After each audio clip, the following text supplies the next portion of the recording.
नमस्कार, बहुत स्वागत है आपका। मैं हूं आपके साथ सुमित शर्मा और बुलेटिन की शुरुआत में हम सबसे पहले बात करेंगे रफ्तार के कहर की। शिवपुरी में रफ्तार का कहर देखने को मिला है, जहां तेज रफ्तार बाइक ने स्कूटी को टक्कर मार दी और हादसे का सीसीटीवी भी सामने आया है। स्कूटी सवार गंभीर रूप से घायल हो गया।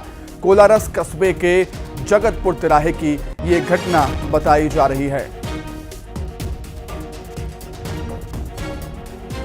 तस्वीरें आप देख सकते हैं किस तरीके से आमने सामने से बाइक सवार और स्कूटी सवार आपस में टकराते हैं। बाइक की रफ्तार काफी तेज थी और रफ्तार का कहर शिवपुरी में देखने को मिला। सीसीटीवी कैमरे में ये घटना कैद हुई है।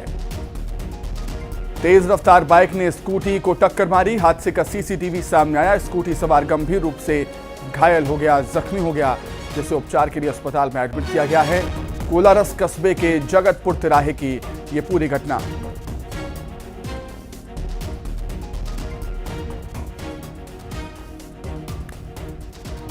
तो शिवपुरी की घटना, जहां तेज रफ्तार का कहर एक बार फिर देखने को मिला। तेज रफ्तार बाइक ने स्कूटी सवार को जबरदस्त टक्कर मारी। आमने सामने से स्कूटी और बाइक टकराई हैं, जिसमें स्कूटी सवार गंभीर रूप से घायल हो गया।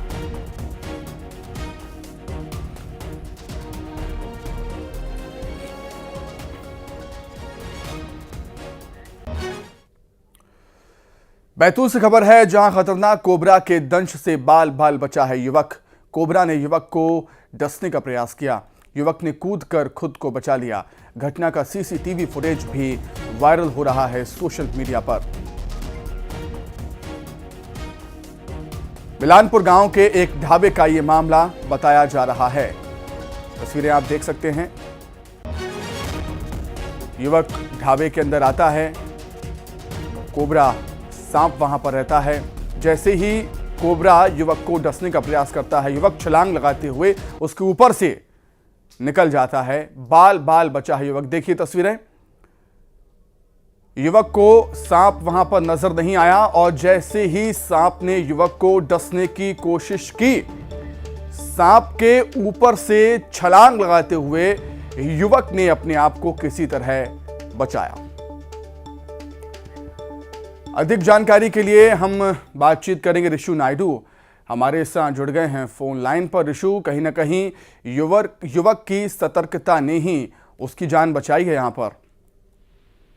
जी हाँ सुमित, देखिए, एक तो सतर्कता थी युवक की और किस्मत भी कभी साथ उसे मिला, क्योंकि कोबरा बहुत ही फुर्तीला होता है, काफी जहरीला भी होता है। और जैसे ही युवक ढाबे के अंदर घुस रहा था, अचानक झाड़ियों से बाहर आया कोबरा और सीधे उसने युवक को डसने का प्रयास किया। लेकिन युवक ने सतर्कता और फुर्ती दिखाई और वो कोबरा के ऊपर से कूदकर वहां से भागा, जिस कारण उसकी जान बच गई।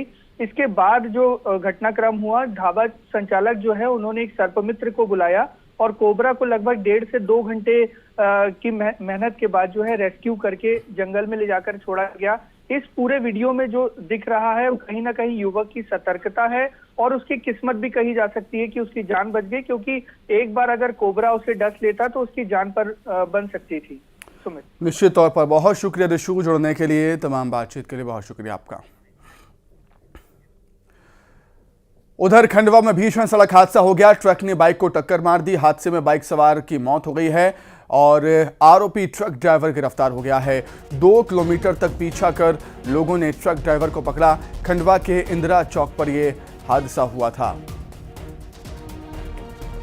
तो खंडवा से खबर आपको बता रहे हैं। भीषण सड़क हादसा, ट्रक ने बाइक को टक्कर मार दी। हादसे में बाइक चालक की मौत हो गई।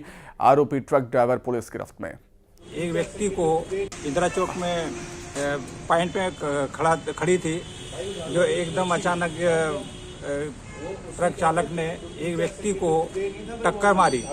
टक्कर मारने से उसकी घटनास्थल पर मृत्यु हो गई है और उसके बाद में फिर जो ट्रक वाला भागा, हमने देखा कि घायल जो है पूर्ण रूप से उसकी मृत्यु हो गई है और इसलिए हम जो है उसको ना उठाते हुए ट्रक के पीछे भागा। करीबन 2-3 किलोमीटर करीब भागा। रतागढ़ के पास में उसको। अगली खबर खंडवा से ही, जहां यात्रियों से भरी ऑटो पलट गई। 10 से ज्यादा यात्रियों को चोटें आई हैं।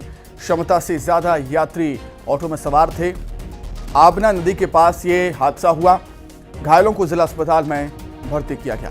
बताया जाता है कि ऑटो ओवरलोड था। 10 से ज्यादा यात्री ऑटो में सवार थे। ये तस्वीरें आपके सामने। घायलों और महिलाएं भी शामिल हैं और सभी घायलों को अस्पताल में एडमिट किया गया। बच्चे भी थे ऑटो में सवार, उनको भी चोटें आई हैं, उन्हें भी अस्पताल ले जाया गया उपचार के लिए। 10 से ज़्यादा यात्री एक ऑटो में सवार थे। क्षमता से कहीं ज़्यादा यात्रियों को ऑटो में सवार कर रखा था ऑटो चालक ने। और एक ये बड़ी वजह हो सकती है हादसे की कि ओवरलोड था ऑटो। क्षमता से ज़्यादा यात्री उसमें सवार थे। आबना नदी के पास ये दुर्घटना हुई है।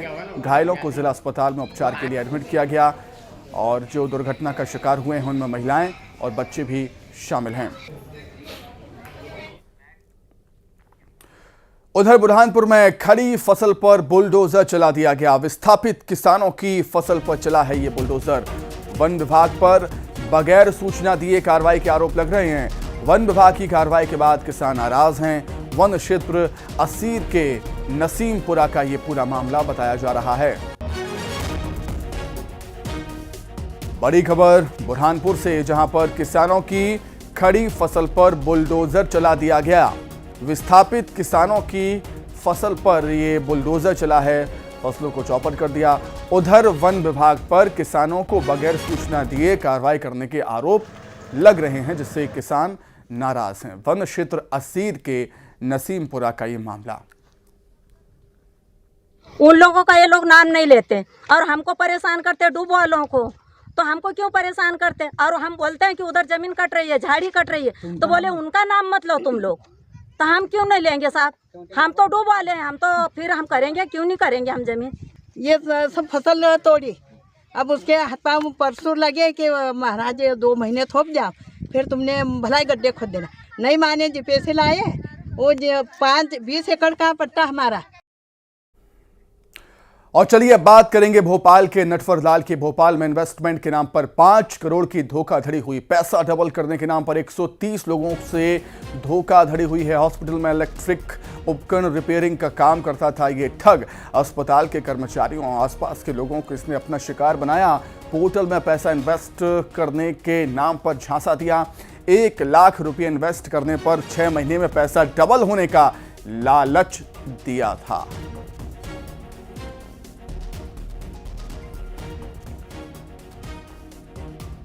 तो 6 महीने में पैसा डबल करने की स्कीम के चलते कई लोग ठगी का शिकार हो गए। 130 लोगों को ठगा है। 5 करोड़ की धोखाधड़ी की है इस नटवर लाल ने। व्यापक जनहित का एक मामला होने से कि जिसमें 130 लोग पीड़ित हैं और जिनकी बहुत मेहनत की कमाई इसमें लगी हुई है। इवन इसमें कई लोग ऐसे हैं जिन्होंने बैंक से लोन लेकर इसमें पैसा लगाया है।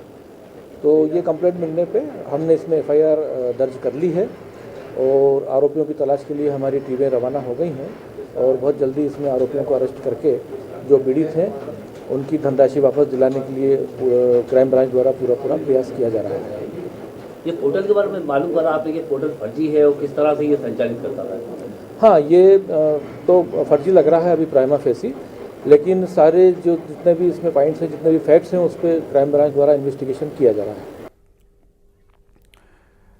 अयोध्या में रामलला की प्राण प्रतिष्ठा में सम्मिलित होने के लिए मिले आमंत्रण को स्वीकार नहीं किए जाने के चलते अब कांग्रेस में बगावती सुर उठने लगे हैं। देवास में कई कार्यकर्ताओं के पार्टी छोड़ने की खबरें सामने आई हैं।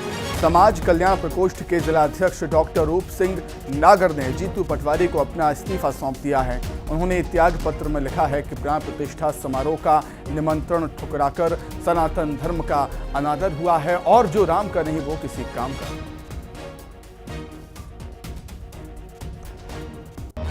तो कांग्रेस न्योता ठुकराने के बाद अपनों से ही घिरती अब नजर आ रही है। ये कोई पहला मामला नहीं है जब किसी कांग्रेस के नेता ने इस्तीफा दिया या कांग्रेस के कार्यकर्ता ने इस्तीफा दिया। कई ऐसे मामले सामने आ चुके हैं जब कांग्रेस के नेता कार्यकर्ता अपनी पार्टी से इस्तीफा दे चुके हैं इस न्योता को आमंत्रण को ठुकराने के बाद। दिन से सुन रहा था कि अयोध्या में रामलला की प्राण प्रतिष्ठा कार्यक्रम में कांग्रेस का शीर्ष नेतृत्व नहीं जा रहा, उन्होंने निमंत्रण को ठुकरा दिया है। इसका मैंने बहुत गहनता से मेरे अंतःकरण से विचार किया कि रामलला की प्राण प्रतिष्ठा किसी राजनीतिक कार्यक्रम नहीं है। हमारे सनातन धर्म का एक 550 साल से जो लंबित था मामला, उसको बड़ा पुण्य अवसर आया है जिसमें रामलला प्रतिष्ठित हो रहे हैं, उसमें इनको जाना चाहिए। अब मैं ऐसे दल में काम कर रहा हूं जो सनातन धर्म के रामलला के प्राण प्रतिष्ठा समारोह में नहीं जा रहे हैं, तो मेरे अंतःकरण ने जवाब दिया कि मुझे ऐसे दल में काम नहीं करना चाहिए। मेरा मन बड़ा आहत हुआ, दुखी हुआ। इस कारण से मैंने कांग्रेस पार्टी से इस्तीफा दे दिया। अब बात करेंगे खतरनाक चाइनीज मांझे की। चाइनीज मांझा लोगों के लिए जानलेवा साबित हो रहा है। प्रदेश में चाइनीज मांझे से हादसे के 2 मामले सामने आए हैं। पहला मामला धार जिले का, जहां चाइनीज मांझे के चपेट में आने से बुजुर्ग और बच्चा घायल हो गया, जिन्हें इलाज के लिए अस्पताल में एडमिट किया गया है। देवास में चाइना डोर की चपेट में आने से युवक के हाथ की एक उंगली कट गई।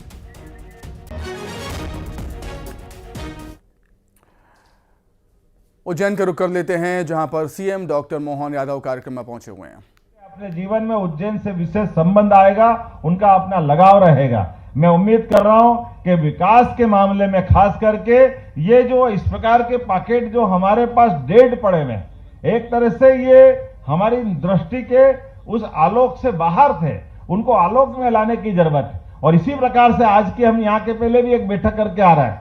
यहाँ ऐसे कई सारे प्रश्न हैं जिन प्रश्नों के उत्तर हमको ढूंढना है कि हमारी बड़ी आबादी कहीं सिंहस्थ आबादी के माध्यम से वो डेड हो रही कि उनको परमिशन नहीं मिल रही या उनको हटाने की बात आती है, कहीं सिंहस्थ कराएं तो सिंहस्थ में जमीन नहीं मिलती है। तो हमने कहा कि इसका निराकरण ऐसा कर दे कि परमानेंट रूप से 1 साल नहीं हर साल सिंहस्थ लगे और कोई कष्ट नहीं आए और विकास का सभी प्रकार के दरवाजे खुले, कोई तकलीफ किसी को नहीं आना चाहिए। इसी प्रकार से सभी विभागों के, रेलवे हो, हवाई अड्डा हो, सारी चीजें इसी प्रकार से चलना चाहिए। मैंने अधिकारियों के साथ मीटिंग लेकर कहा है कि उज्जैन का भी प्लान करो, लेकिन केवल उज्जैन का मत करना।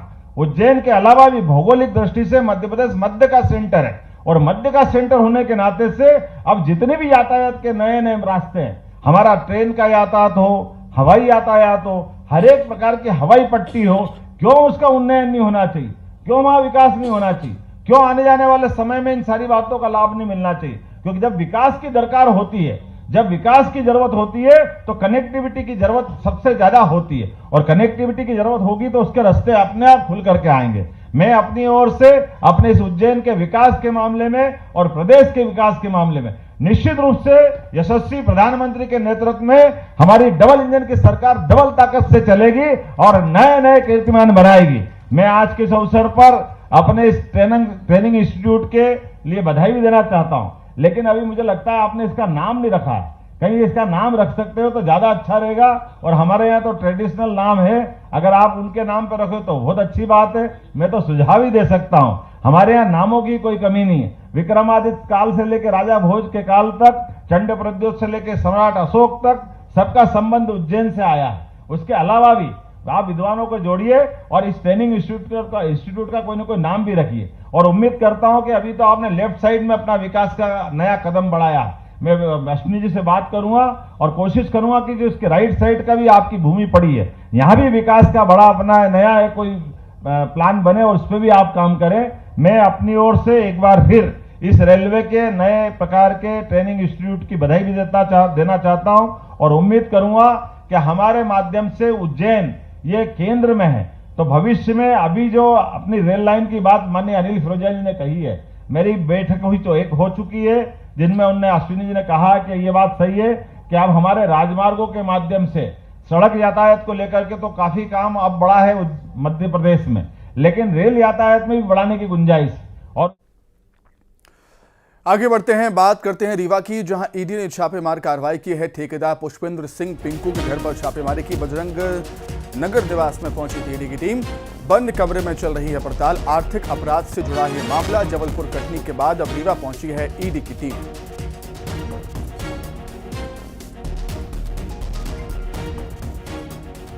रीवा से खबर आपको बता रहे हैं, जहां पर ईडी की टीम ने छापेमारी की। ठेकेदार पुष्पेंद्र सिंह टिंकू के घर पर छापेमारी की है।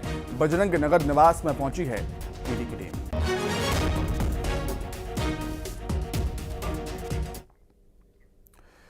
पीएम मोदी के आह्वान के बाद देश के साथ ही मध्य प्रदेश के मंदिरों में स्वच्छता अभियान जारी है। उज्जैन के अंकपत में सीएम डॉक्टर मोहन यादव ने स्वच्छता अभियान चलाया। राम जनार्दन मंदिर में सीएम डॉक्टर मोहन यादव पहुंचे। पूजा अर्चना के साथ स्वच्छता अभियान के तहत सफाई।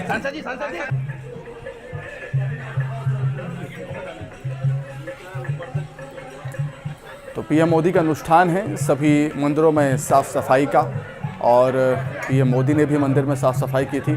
उसके बाद अब सीएम डॉक्टर मोहन यादव उज्जैन के मंदिर में साफ सफाई करते हुए, झाड़ू लगाते हुए नजर आए।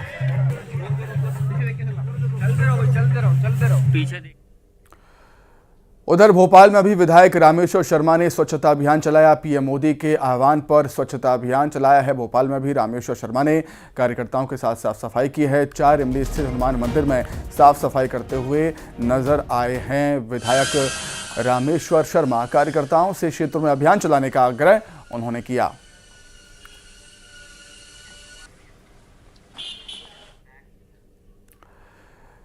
तो पीएम मोदी की अपील पर मंदिरों में स्वच्छता अभियान चलाया जा रहा है। भोपाल के गुफा मंदिर में महापौर मालती राय ने सफाई मित्रों के साथ मंदिर की सफाई की। कार्यक्रम में नगर निगम कमिश्नर सहित अधिकारी भी मौजूद थे।